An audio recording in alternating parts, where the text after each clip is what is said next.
This is going to be a few videos on creating a poor man food plot. The goal is to just show the process and how to create one with minimal tools, equipment, and costs. So anybody can do this. I mean, I've got our Sawzall out here and just some nippers. And we're coming through, starting to clear out the spot we want. It's in a spot that's already kind of open. So that's kind of what we're keying in on, is little areas that are already open. Follow along. Right. It is mid-March and we have a ton of snow here in west central Minnesota. This time of year, you never know what you're gonna be dealing with in terms of weather and snow and all of that stuff. So you kind of always have to adapt.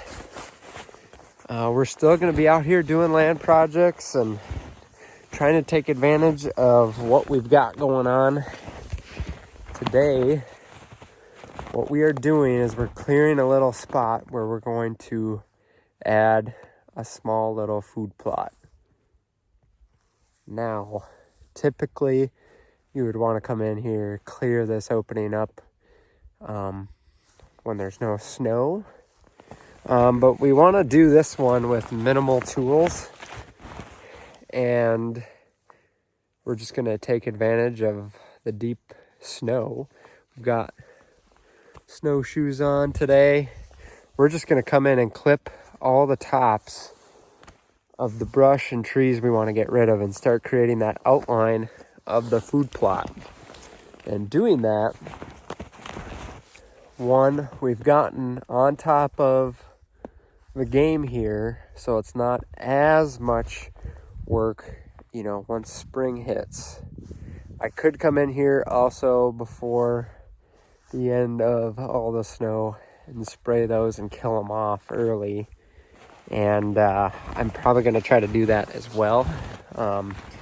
But really, we're just trying to be in here and just use the advantage of, we're taking half of the trees and the shrubs. We're moving them out of the way. Just less we have to deal with come spring. We're going to be better off planting in the spring as well. We'll just have less work and stuff to move around. It's not the most ideal, but we're dealing with our situation we have, and so we're not going to just sit inside and wait and hope that there's no more snow. Get out there and just tackle more projects. It's actually a really beautiful day. Super sunny, about 20 degrees out.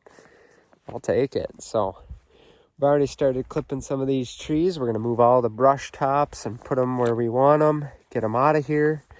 It's pretty easy to manage right now. And then we'll be back. We'll kill them off, snip everything else we want out, and be ready to plant in here this spring. So as you can see, we have a pretty thick brush line behind me. We're going to leave most of that as the border of the food plot this way. Here, there's a little trail that comes in, a little ATV trail we use. We're going to leave that open. The deer will probably naturally use that at times, but there's thick bedding here behind us. And then we've actually got all this brush and shrubs here growing that acts as a screen towards the road and that side.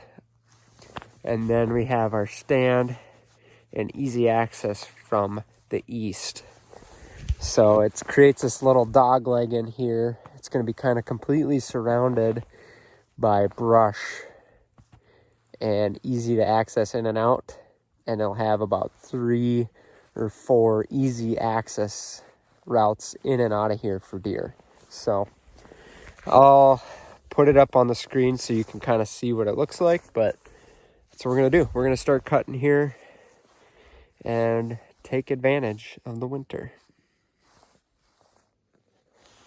Okay, I'm just coming around with clippers, cutting some of these brush tops, clipped them right at the snow.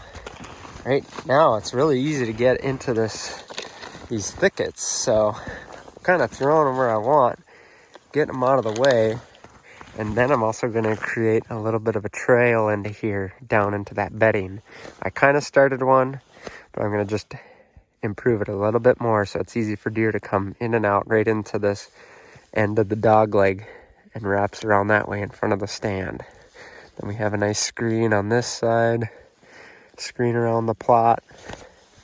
So we're just coming through clipping. You can use whatever you got to make it happen. If you need a chainsaw too, we've clipped some of these already, and see, we've got just a tangled mess. It's actually kind of nice to come in here and start doing some of this right now. I'm just chucking them in there. I'm okay with like even thickening this up and making it a nasty mess in here. Better screening. And I don't want them to come right there. I want them in certain spots coming through. So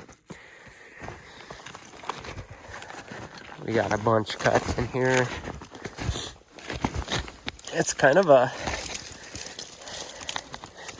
silly way, but I think it's a good way to show how to do a poor man food plot, you know, with really simple tools. Trying to make it easy to do with little tools and equipment as possible.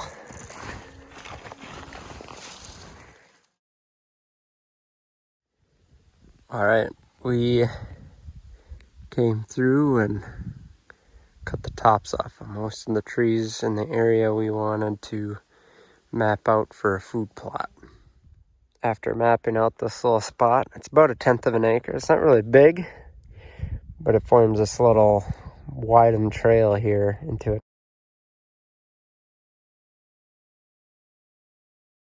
nice little dog leg, and it's backed up to a bunch of cover that leads into bedding. It's got some nice road access and easy entry and exits for deer to kind of filter through in here. And it's got great access in and out to a stand up in here. We're going to keep brushing in this stuff as we've shown in a video before.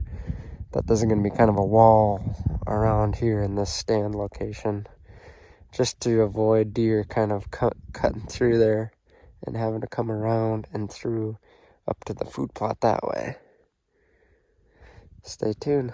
More phases to turn this into a beautiful poor man plot come this fall. We're taking advantage of the weather we have. It's still middle of March, lots of snow, and we're getting in here and getting started. So don't get discouraged. Get out there and keep working on your land.